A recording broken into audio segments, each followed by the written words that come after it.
je suis un petit peu impressionnée, je vous avoue.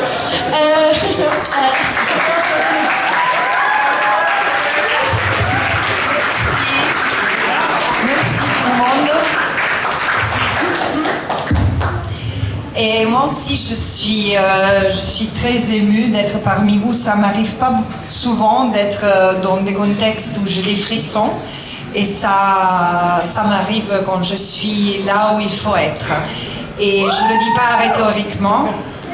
Ce que les latins on aurait appelé captatio benevolentiae pour me faire applaudir. Non, c'est que ça fait vraiment une différence ce que vous avez fait.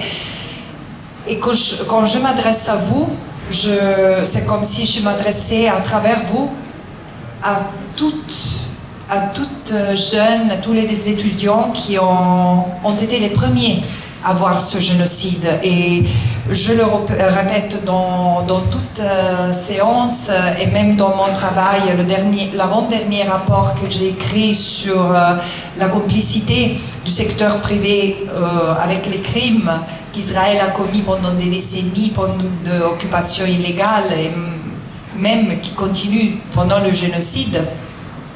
On serait,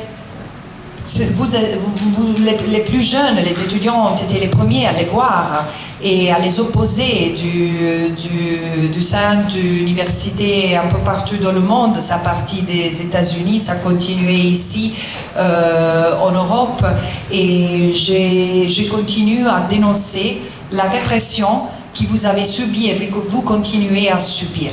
Ce que je veux vous dire, c'est que j'ai appris par vous. Quand j'ai commencé à travailler sur le génocide, dont j'étais pas une experte, et maintenant, oui, après 2 ans, 773 jours de génocide, oui, bien sûr, je suis devenue une experte, mais c'était des étudiants comme vous qui faisaient des études sur le génocide, qui ont été mes premiers instructeurs et professeurs. C'est pour ça que je vous dis, il faut avoir confiance en vous-même. D'abord, ce que vous savez, ce que vous ne savez pas encore, et vous allez savoir, et ce que vous êtes surtout. Vous êtes vraiment porteur de... Le fait que vous soyez là me dit que vous êtes porteur de valeurs pour lesquelles aujourd'hui il faut se battre. Et la répression que beaucoup parmi nous ont souffert en Europe et ailleurs dans les derniers 2 ans. Pourquoi? Pour opposer un génocide, c'est la mesure de combien les États, les institutions publiques, même les universités, malheureusement, ne sont pas neutres. Ils sont à côté d'un projet qui est criminel. Ils préfèrent protéger, ils s'engagent à protéger un projet qui est criminel plutôt que protéger et assurer les droits des citoyens et des citoyennes. C'est pour ça qu'il faut continuer, parce que ça c'est une mesure, c'est l'anticipation de ce qui est le système dans lequel on vit et qui va s'empirer. On a déjà commencé, on est déjà dans une phase visible, je dirais pas extrême, parce que ça va s'empirer si on ne l'arrête pas, mais du déclin des démocraties. Quand on frappe les gens parce qu'ils protestent contre des crimes, il n'y a plus de démocratie, il y a quelque autre chose. Mais là, je veux m'engager avec vous. Et j'ai oublié de remercier votre prof Omar, qui vraiment a lutté physiquement pour s'assurer que je viens ici. Et c'est pas si je l'avais pas fait, ce n'aurait pas été pour manque de volonté, mais pour manque du temps. Et de toutes les façons, grâce à Omar, on a trouvé la possibilité de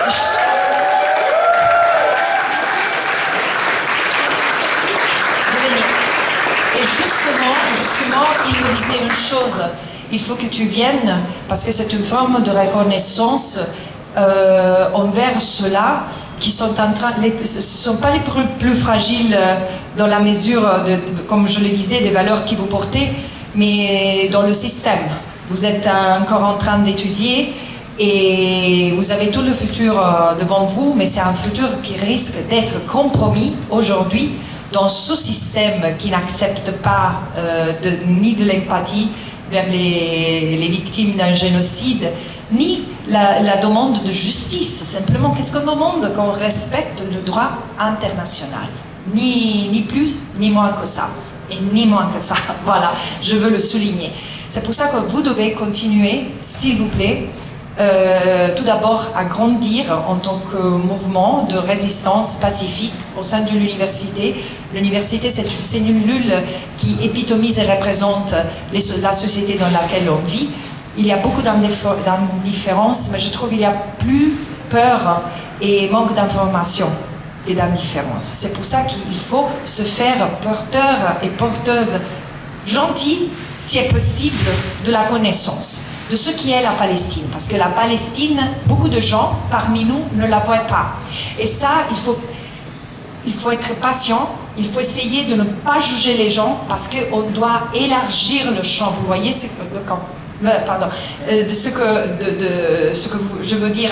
On doit continuer à sensibiliser les gens et si on crie, si on leur fait peur, ils s'éloignent.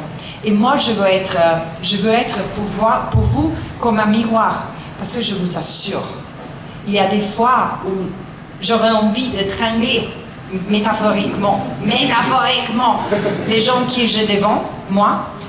Et je m'impose la grâce et la calme, pas parce que c'est le sentiment qui m'habite, mais parce que si je les perds, je vais punir de quelque façon les gens qui n'ont pas cette plateforme, qui n'ont pas le privilège que nous tous et toutes avons dans cette partie du monde. Et voilà, je vous prie vraiment de continuer ce que vous faites. Je suis là à l'écoute, je suis pas là pour faire un monologue, mais aussi pour écouter vos questions, vos soucis et vos recommandations. Voilà, merci beaucoup de m'avoir écouté.